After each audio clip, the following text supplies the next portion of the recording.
আসসালামু আলাইকুম আরহামাতুল্লাহি আবারাকাতু। সম্মানিত দর্শক ভাই এবং বোনেরা, স্বপ্নে যদি আমরা কেউ মাথার চুল দেখতে পাই, কোনো নারী বা পুরুষ মাথার চুল দেখতে পাই, তাহলে এর কি ব্যাখ্যা হবে? এই ব্যাখ্যা কি আমাদের ভবিষ্যতের জন্য খারাপ কিছু আসতে চলেছে তার ইঙ্গিত বহন করে, নাকি ভালো কিছু আসতে চলেছে তার ইঙ্গিত বহন করে? আসুন আমরা আলোচনা করব এই ভিডিওর মাধ্যমে যে স্বপ্নে চুল দেখলে আমাদের ভবিষ্যতে কি আসতে চলেছে, খারাপ কিছু না ভালো কিছু আসতে চলেছে। আসুন আমরা জেনে নিই। স্বপ্নের ব্যাখ্যার ইমামগণ উল্লেখ করেন যে স্বপ্নে চুল দেখার বিভিন্ন প্রকারের ব্যাখ্যা আছে। এক এক ধরনের মানুষের জন্য স্থান কাল পাত্রভেদে ভিন্ন আছে।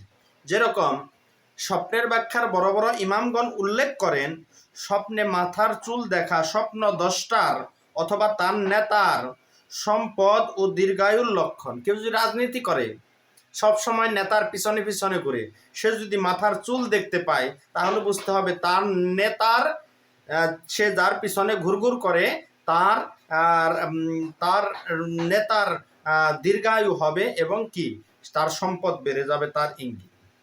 দীর্ঘ চুল দেখা, লম্বা মহিলাদের বা পুরুষের লম্বা চুল দেখতে পাওয়া দেখা স্বপ্ন দ্রষ্টার বিবেচনায় ফলাফল ভিন্ন হতে পারে। যেরকম যে লম্বা চুল দেখতে পেল বা অনেক ঘন চুল দেখতে পেল, যেরকম যদি কোনো অস্ত্র ধারণকারী, যেরকম আমাদের দেশে পুলিশ, বিডিআর, আনসার এরা অস্ত্র ধারণ করে, এরা যদি মাথার চুল দেখতে পেল তাহলে এদের ব্যক্তিত্ব এবং এরা যে দায়িত্ব পালন করবে সেগুলো আরো সুন্দরভাবে রক্ষণশীলভাবে পালন করবে, তার ইঙ্গিত বহন করে। যদি কেউ কোনো ধনী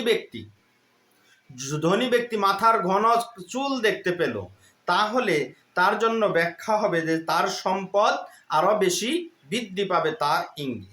যদি কোনো ধনী ব্যক্তি মাথার চুল ঘন এবং লম্বা দেখতে পেল, তাহলে বুঝতে হবে তার সম্পদ বৃদ্ধি পাবে। কিন্তু কোনো দরিদ্র ব্যক্তি যদি মাথার চুল ঘন এবং বড় লম্বা দেখতে পেলে, ওই ব্যক্তি বোঝাবে যে ওই ব্যক্তির পাপ অনেক বেশি হয়ে গেছে।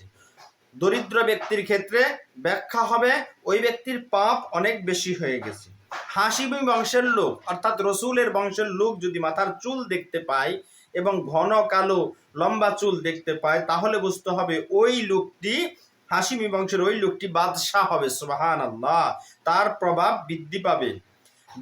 কোনো ব্যবসায়ী দেখলো যে তার মাথার চুল লম্বা এবং ঘন দেখতে পেল, তাহলে তার ব্যবসা সম্পদ বেড়ে যাবে, তার ব্যবসার সম্পদ অনেক বৃদ্ধি পাবে। কৃষক যে কৃষি কাজ করে, কৃষক যদি দেখলো মাথায় এই লম্বা ঘন চুল, তাহলে তার ক্ষেত এবং ক্ষেতের ফসলাদি বৃদ্ধি পাবে। যদি কোনো ব্যক্তির মধ্যে উল্লেখিত গুণ না পাওয়া যায়, তাহলে তার চুলের ঘনত্ব দীর্ঘ বিবেচনায় দুশ্চিন্তা বৃদ্ধি পাবে। যদি এই সমস্ত যে পেশাগুলোর কথা বলা হইলে এই পেশার বাইরে যদি কেউ থাকে, তাহলে যদি ঘন এবং লম্বা চুল দেখতে পায়, তাহলে তার দুশ্চিন্তা বৃদ্ধি পাবে। এজন্য আমরা যদি কোনো অপ্রীতিকর স্বপ্ন দেখি, আমরা সবসময় আল্লাহর কাছে সাহায্য চাইব। আল্লাহ হলেন উত্তম সাহায্যকারী। আর আমার এই ভিডিওটি যদি আপনাদের ভালো লেগে থাকে, অনুগ্রহ করে আমার এই ছোট্ট ইসলামিক চ্যানেলটি সকলেই সাবস্ক্রাইব করে দিবেন, সাথে থাকা বেল আইকন বাজিয়ে দিবেন, যাতে আমার আপলোড করা ভিডিও সবার আগে আপনাদের কাছে পৌঁছে যায়। অনুগ্রহ করে একটা লাইক এবং শেয়ার দিয়ে দিবেন। আর আপনাদের যদি কোনো বিষয়ে প্রশ্ন থাকে, স্বপ্নের বিষয় হোক আর ইসলামিক যে কোনো বিষয়ে কোনো কিছু জানার থাকলে আমাদের কমেন্ট বক্সে প্রশ্ন করুন, আমরা যথাসাধ্য উত্তর দেওয়ার চেষ্টা করব ইনশাআল্লাহ।